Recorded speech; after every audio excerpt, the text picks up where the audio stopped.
Shalom, dear friends. I greet all of you. I'm glad to see you all. Wishing everyone a wonderful mood, and welcome to Bite Midrash for our course After the Flame, where we analyze and explore the entire history from the year 70 to 325. We also look at the church before Nicaea and study Jewish history. The whole course is called After the Flame. The flame symbolizes the year 70, as well as the loss of the land of Israel and the beginning of something new. Don't forget to like, subscribe to the YouTube channel, share, and donations are also welcome. In the previous lessons, we went through the agony and horror of the year 70. We saw how the impregnable walls of Jerusalem fell under the blows of the Roman legions. We stood at the foot of the temple, watching as the sacred fire devoured not just the building, but our very soul, the heart of our Jewish people. And of course, we asked ourselves, where did the Shekinah go? What will happen now to the presence of the Creator who has left the Holy of Holies? What will become of Israel at all? A destroyed center foretells ruin, annihilation, and uprooting. The spiritual collapse was complete. The people were left without Jerusalem as their capital, without the temple, without sacrifices, without the priesthood.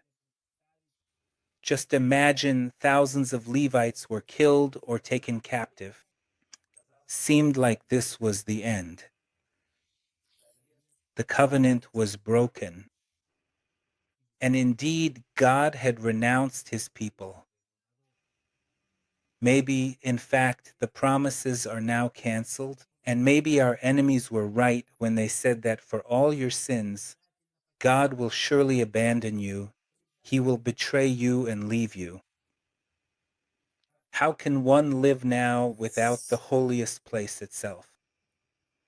How can one live without the center of all spiritual and national life? It was to this very profound and significant question that history, in its unfolding narrative, gave a truly remarkable and transformative answer, an answer that fundamentally changed Judaism forevermore.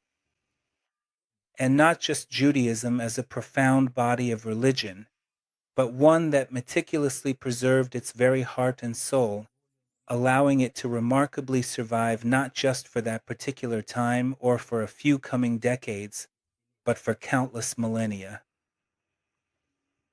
That's why we always ask ourselves, maybe, in fact, we really do need destruction.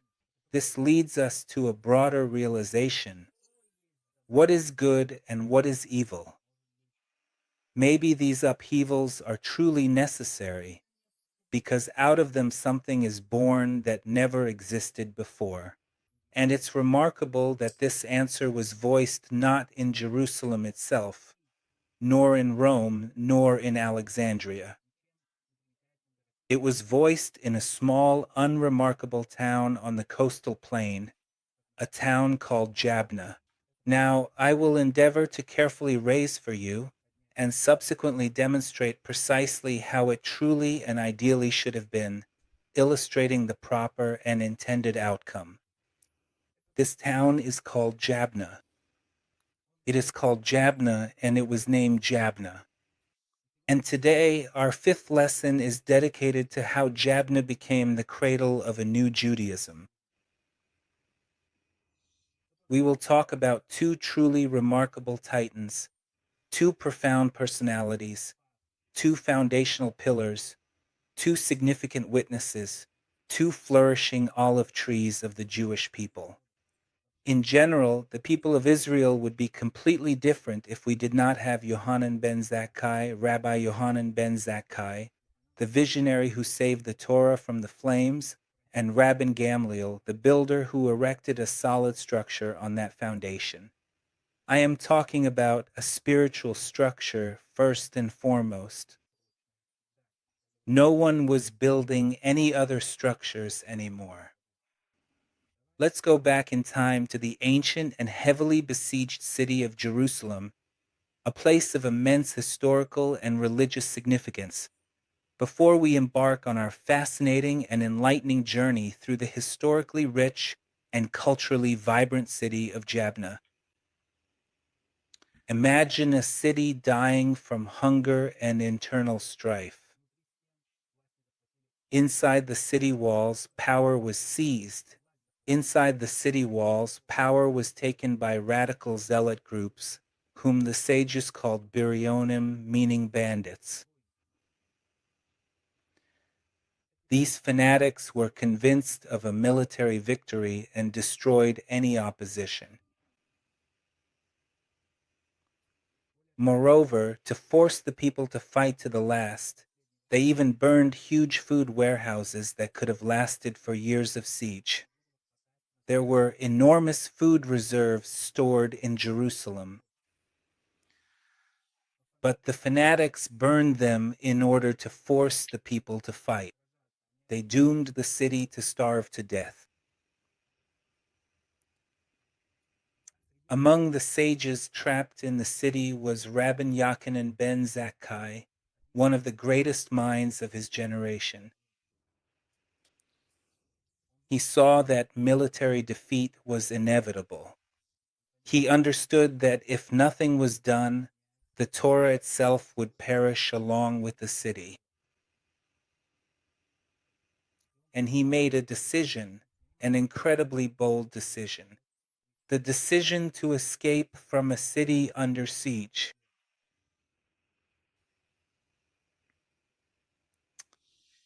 The legend I'm about to tell you is remarkably recounted and explained to us in historical manuscripts, even in the manuscripts of Josephus Flavius. So you can always find all the sources I'm telling you about today.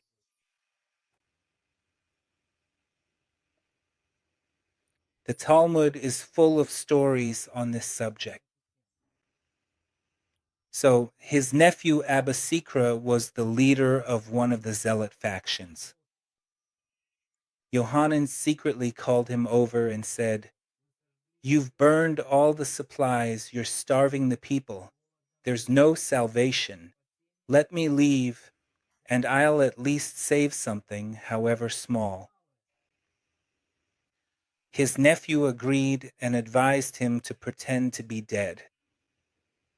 Yohanan's disciples, Rabbi Eliezer and Rabbi Yehoshua, place their teacher in a coffin. They carry him to the city gates. Actually, there were no coffins. Coffins are, well, in my illustration, I have a coffin. Coffins are a European thing. Jews were simply wrapped in a shroud and covered with a special shroud. They carry him to the city gates. The zealot guards want to pierce the body with spears to make sure it's really him, not some kind of trick. Because there had already been cases when people pretended to be dead and tried to smuggle out the living. The disciples wisely reply, "Do you want rumors to spread that Jews pierce the bodies of their sages with spears? Do you know whom we are carrying? Who has died? This is Yochanan ben Zakkai." This escape in a coffin is a powerful symbol. Yochanan ben Zakkai, in a sense, dies together with the old world of temple Judaism. And Judaism was centered around the temple. Everything revolved around the temple, and there was nothing that did not revolve around it. He, as it were, dies to that form of Judaism and is resurrected to a new life. Likewise, to give new life to his people and to inspire a new path for them, which is what we will be talking about today.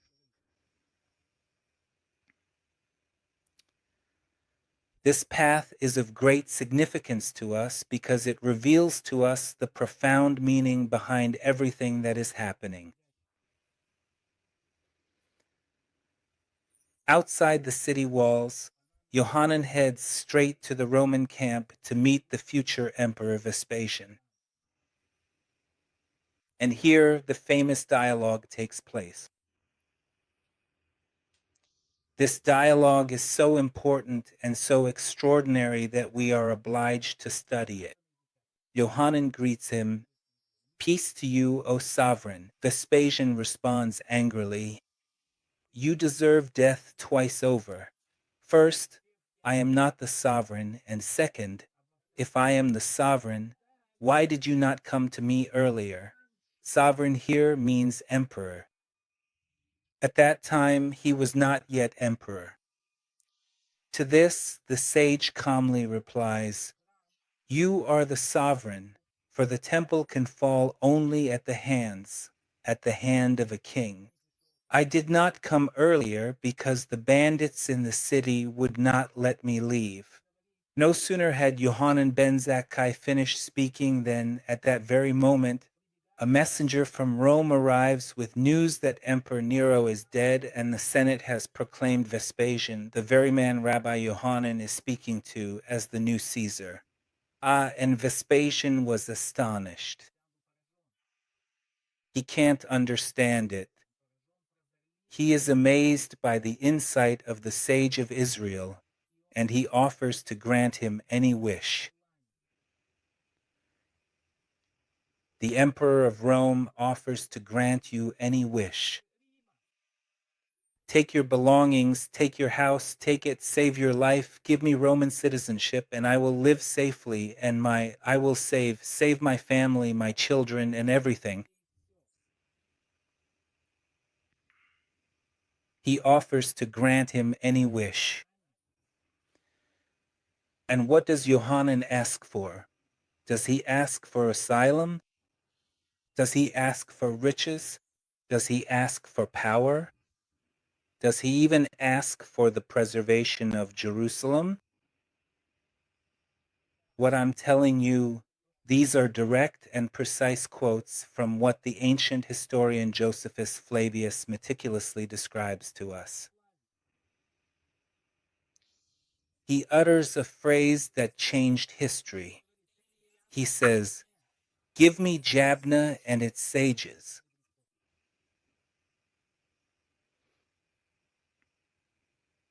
He also asked to preserve the family of Rabban Gamliel, descendants of King David, and to provide doctors to heal the ailing Rabbi Zadok. These are some pretty crazy requests. And in the eyes of Vespasian, the emperor of Rome, what are you asking me? What is this Jabna? What doctors?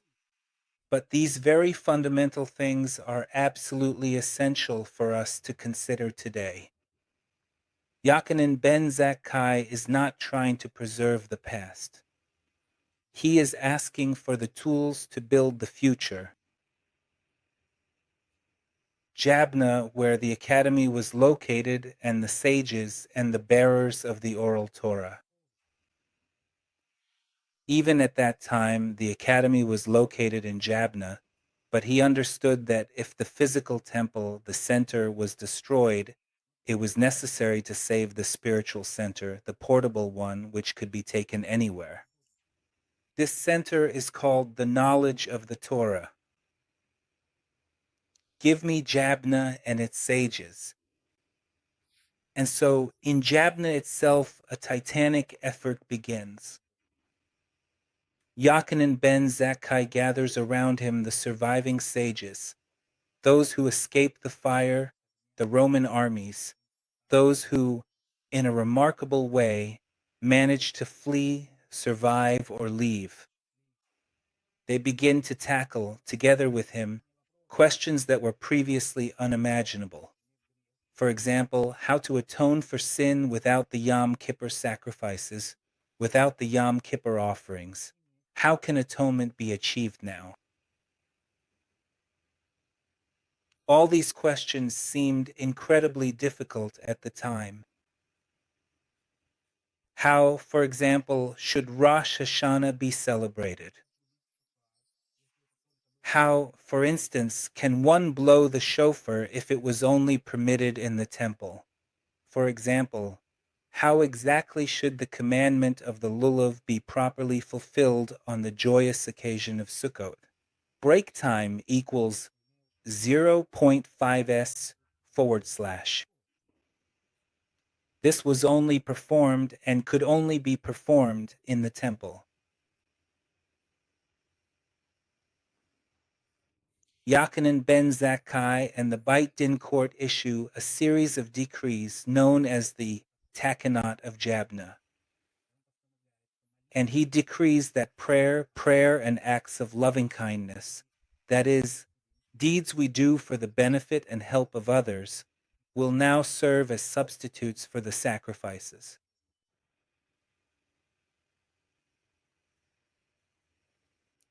There is no longer a temple. It is impossible to bring sacrifices. But while it is impossible to bring a sacrifice, it is possible to offer something that, in its essence, is the most important element of the sacrifice itself. This is acts of loving kindness, that is, helping your fellow man. And now prayers will represent the entire framework of the relationship between a person and the Creator.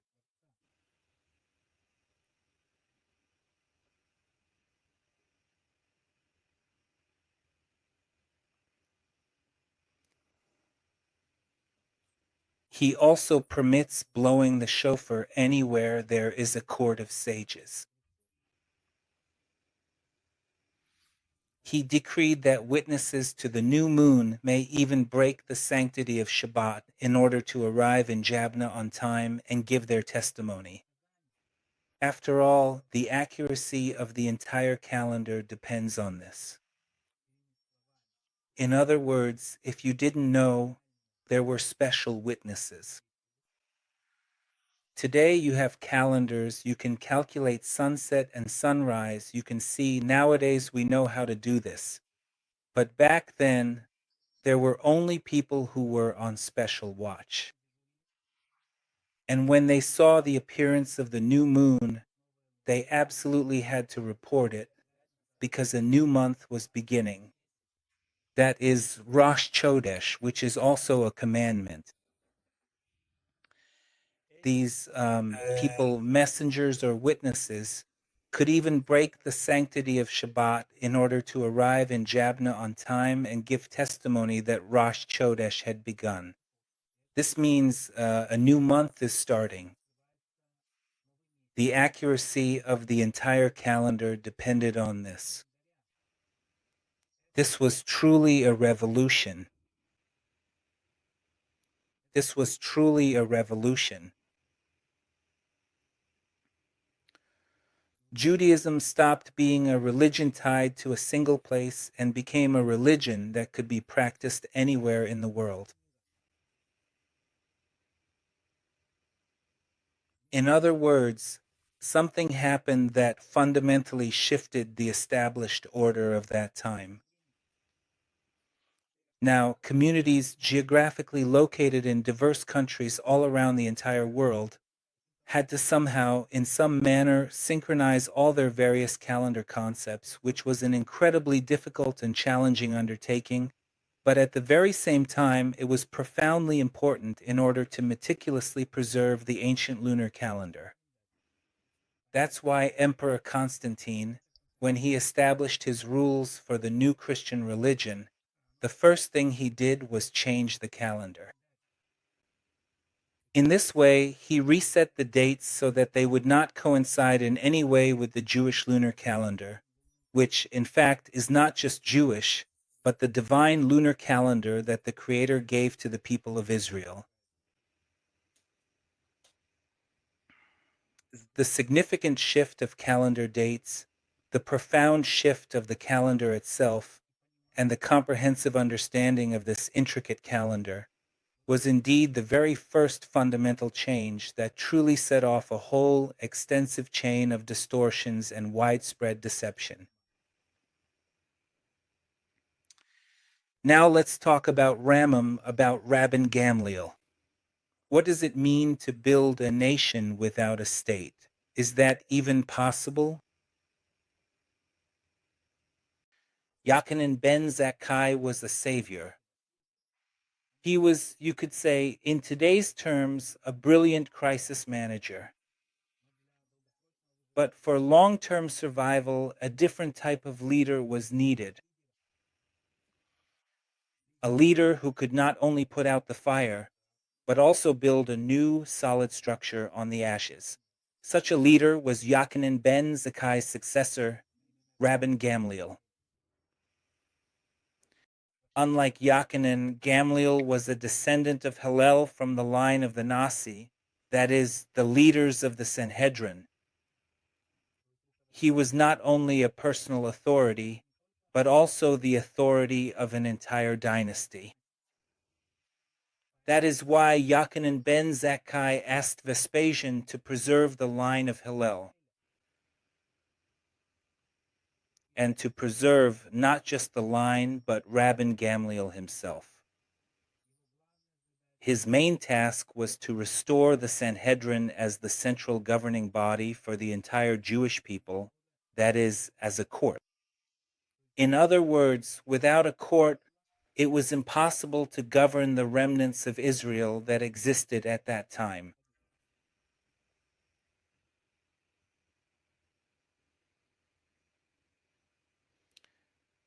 This was the most important principle that we are talking about today. Imagine the situation.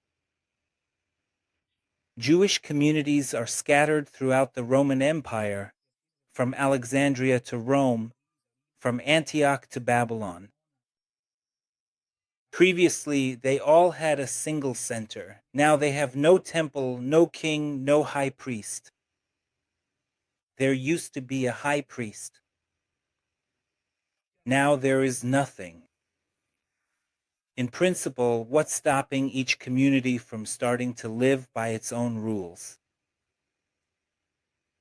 There are thousands of communities in different countries.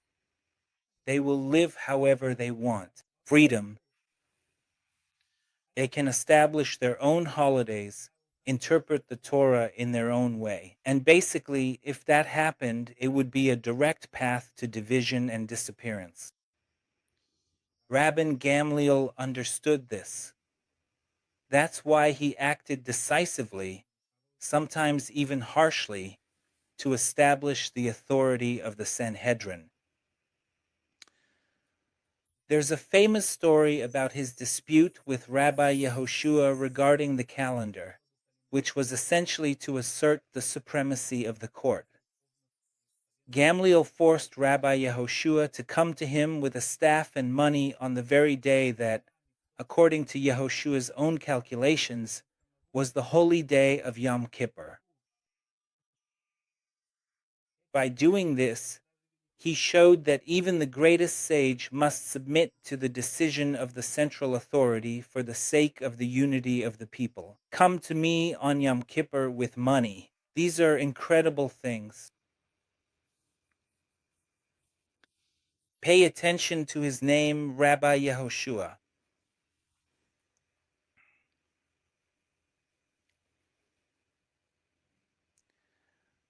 Amazing things keep happening. So, the centralization of the calendar.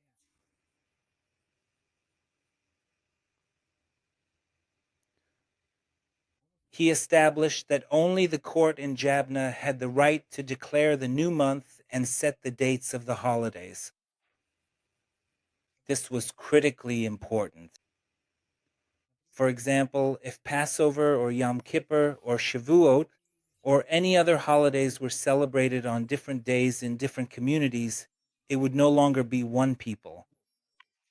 The unity of the people of Israel is held together, strangely enough, by a single calendar in which all the weekly Torah portions are listed and read by all communities around the world at the same time, and in which all communities also celebrate, observe, and track the dates whose understanding originated from Jabna. Today, this might seem unimaginable to you. Today, you can have all the dates for the year ahead. Back then, that wasn't the case because everything had to be counted according to the moon. Each date would fall differently on the calendar from year to year. Sometimes it would start on this date one year, but the next year it would begin on a different date. Every time there were people who tracked the waxing and waning of the moon, and in this way they passed this information along, and it spread to all the communities around the world. Standardization of the liturgy also began. The Amida prayer, for example, the 18 blessings. Now, Jews in Rome, Jews in Babylon, or anywhere else would address God with the same words, feeling their unity. It was at that time that the blessing against the minim, against the heretics, was added to this text. This became a step in distancing from the early Judeo-Christian groups, who by that time were already breaking away from the Torah and the laws of Israel. Because after the death of the apostles, it took only a single generation to start changing these rules and gradually slide towards Greek philosophy. This is what the Apostle Paul was talking about. After my departure, savage wolves will come in among you, not sparing the flock. The sages saw this, and they introduced into the prayer of the 18 blessings a kind of protection against the minim, that is, against the heretics who at that time were trying to abolish all of this and say, what are you all doing here with all these rituals? But there were also a truly huge number of Jews who, out of various profound fears, consciously accepted polytheism and the Greek gods and openly professed this belief. Break time equals 0.5s/. It was actually a very difficult period, and not as straightforward as it might seem to us.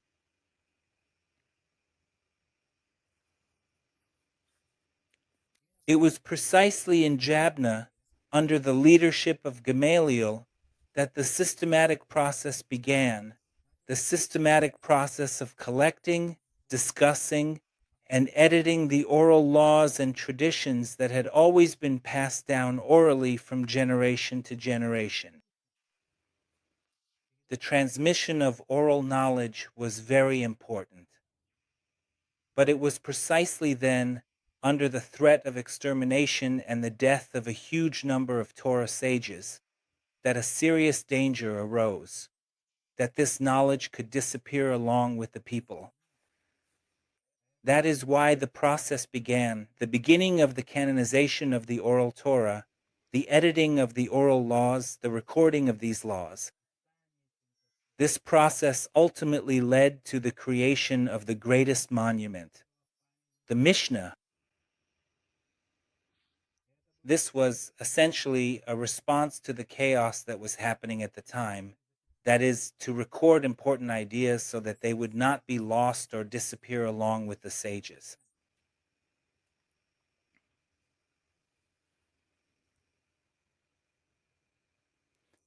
Rabban Gamliel created a functioning model of a state in exile. Wherever a Jew lived, he knew that there was a central spiritual authority in Yavne that determined the law, the calendar, and prayer. This gave a sense of order, stability, and national unity in a world full of chaos and uncertainty.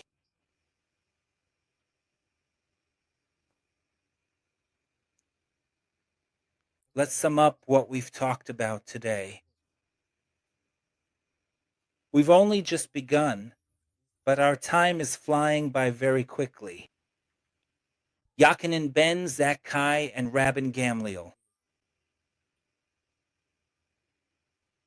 We see how these two people practically saved and reshaped Judaism.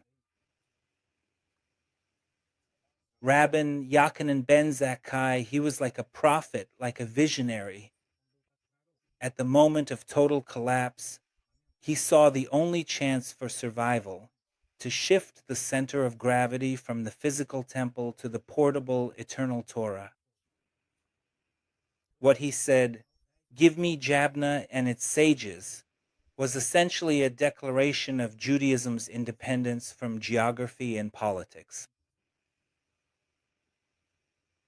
Rabban Gamliel, who was a descendant of the great Hillel and the grandson of another Gamliel, was the architect himself.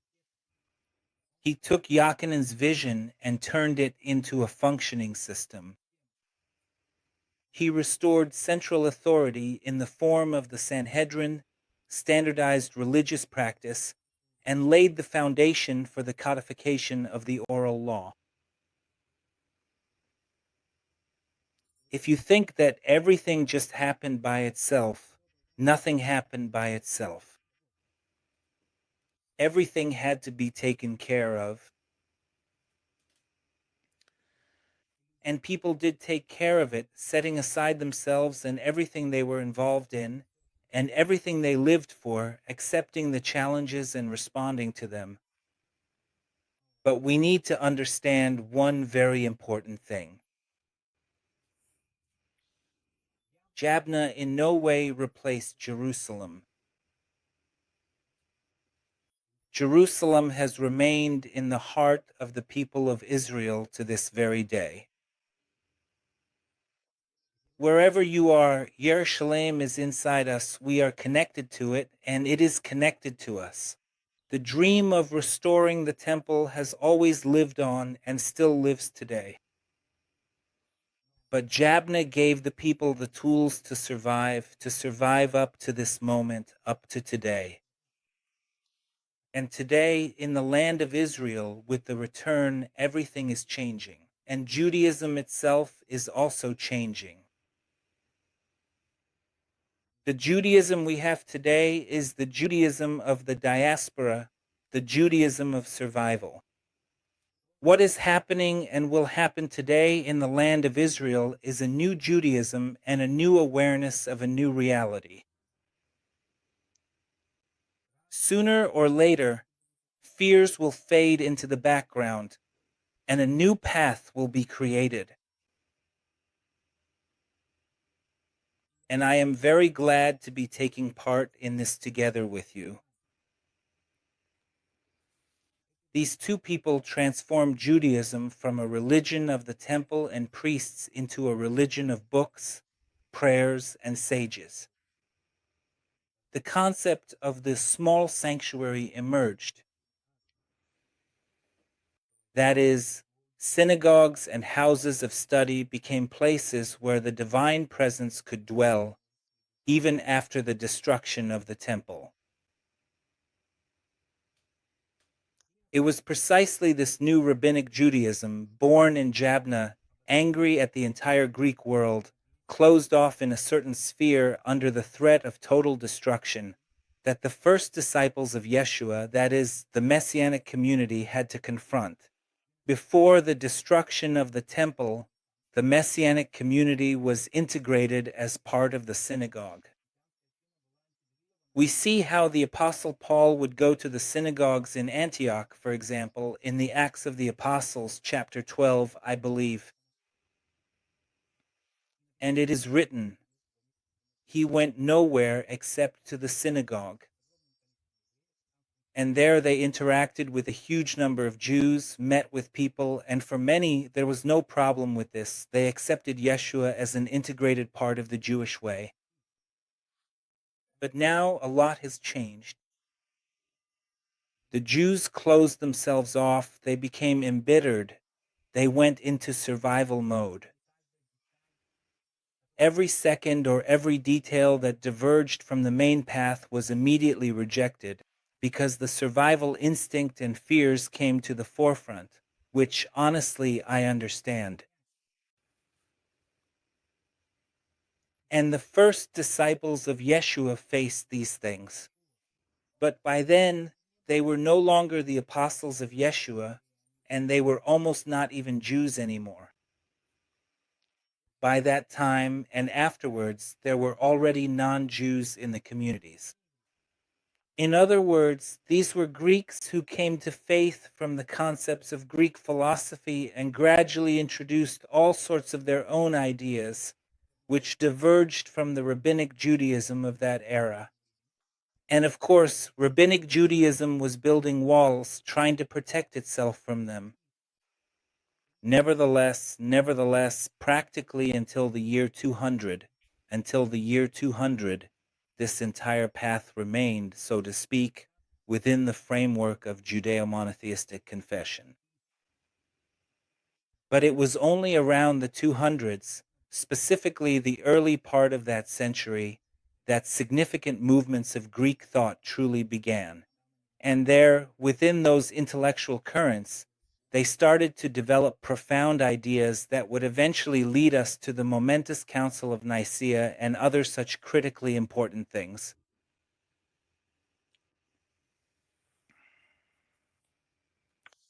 All these questions will become central to our course and to the upcoming lessons. We will see how the paths of the two communities, which originated from the same root, will begin to diverge. After all, they walk together.